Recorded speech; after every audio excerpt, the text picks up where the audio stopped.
बहुत बहुत नमस्कार आप सभी को और श्री कृष्ण जन्माष्टमी की बहुत सारी शुभकामनाएं।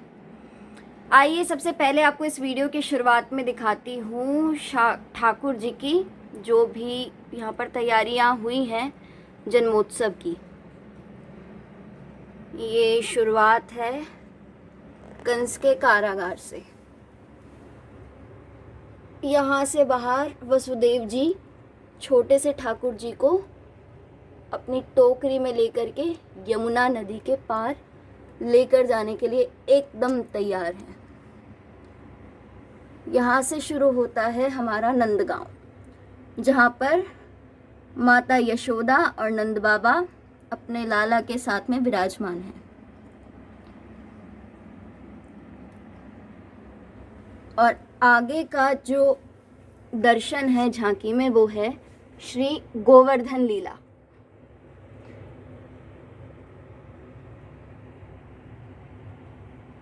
और यहाँ से आगे कालिया नाथ को नाथने की लीला।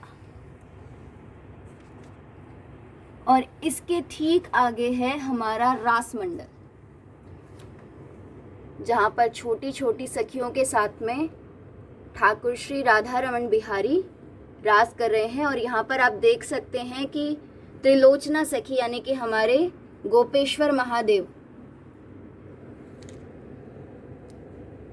माता पार्वती के साथ में रास मंडल में प्रस्तुत हैं और आनंद ले रहे हैं भगवान श्री कृष्ण के साथ रसमयी इस रास लीला का। तो आप सभी ने दर्शन कर ही लिए हैं श्री कृष्ण जन्माष्टमी के लिए जो तैयार की गई सभी झांकियां हैं उन सभी के। और आप सभी को जैसा मैंने अपने पहले वाली वीडियो में बताया था, क्योंकि ये भादो मास बहुत ही खास है, हमारे इष्ट देव ठाकुर श्री राधा रमन देव जी का प्राकट्य है, श्री कृष्ण का प्राकट्य है, तो सारी वीडियोस जो हैं वो इन्हीं के निमित्त होंगी। और आज श्री कृष्ण जन्माष्टमी पर हम श्रवण करेंगे कृष्ण जी के प्राकट्य की लीला। अपने इससे पहले वाले वीडियो में हम श्री हरि और माता वसुंधरा यानी कि धरती माता के संवाद को सुन चुके हैं। तो आइए बिना देरी किए प्रारंभ करते हैं इसके आगे की लीला, जो शुरू होती है मथुरा से। उग्रसेन मथुराधिपति माने दान दया निज धाम, सुत जिनको कंस जिसे पाप अधर्म के बिना न कोई काम।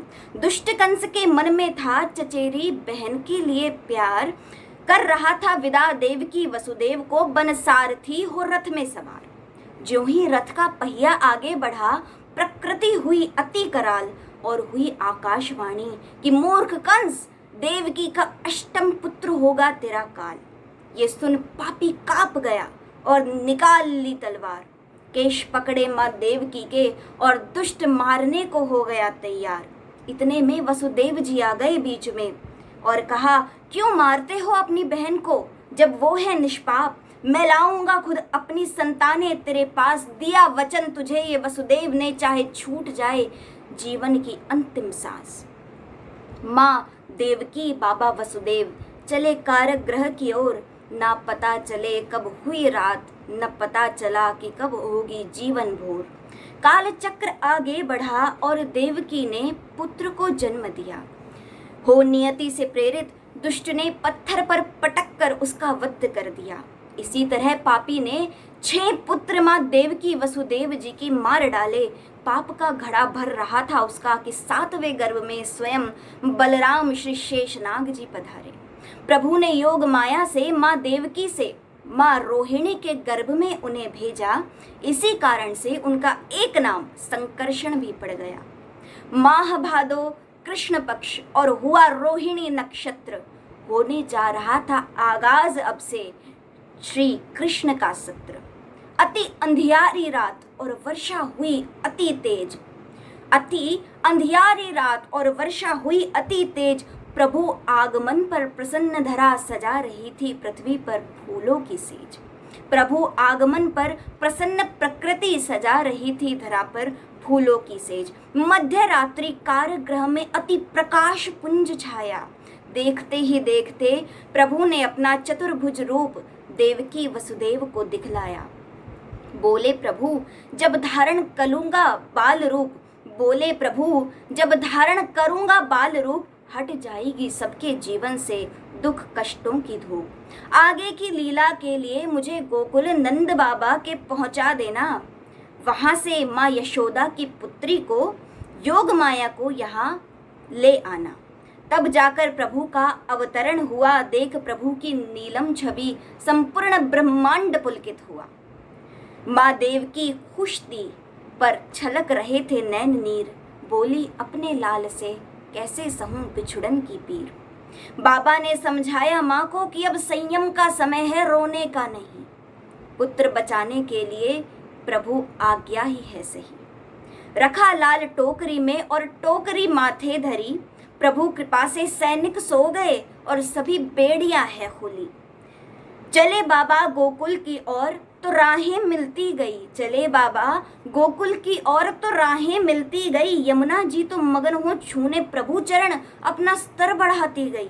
ऊपर से वर्षा नीचे से यमुना, बाबा डगमगाने लगे। बचाने वर्षा से प्रभु को शेषनाग फन फैलाने लगे।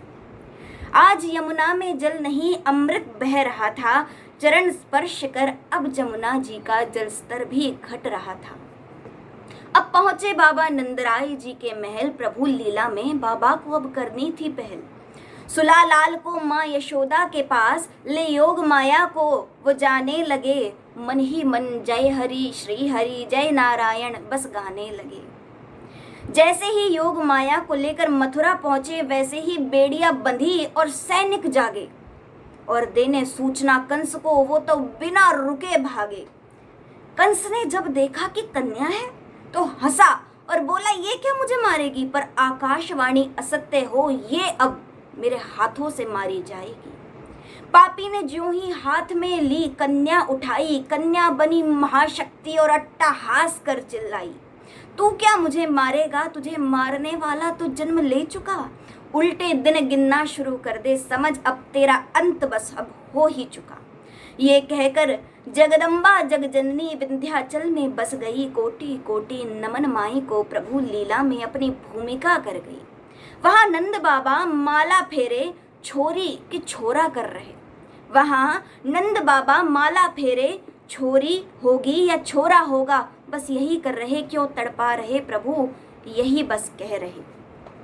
इतने में ही बुआ श्री सुनंदा थाली बेला बजाने लगी। बधाई हो सबको यशोदा ने लाला जायो, कह के झूमने नाचने गाने लगी।